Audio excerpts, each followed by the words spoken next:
May 8. Pleased with his precepts.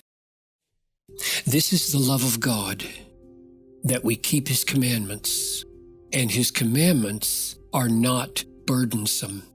For everyone who has been born of God overcomes the world, and this is the victory that has overcome the world, our faith.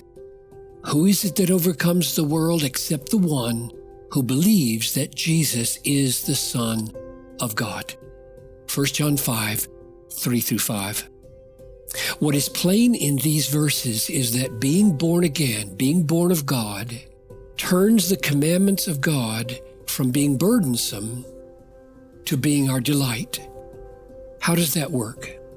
How does being born of God make the commandments of God a delight rather than a burden? The Apostle John says, "This is the victory that overcomes the world, our faith." 1 John 5:4.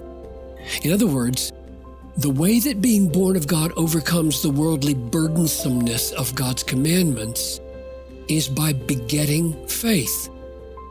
This is confirmed in 1 John 5:1, which says literally, "Everyone who believes that Jesus is the Christ has been born of God." Faith is the evidence that we have been born of God. We do not cause ourselves to be born again by deciding to believe. God creates our willingness to believe by causing us to be born again. As Peter said in his first letter, God caused us to be born again to a living hope, 1 Peter 1:3. Our living hope, or faith in future grace, is the work of God through new birth.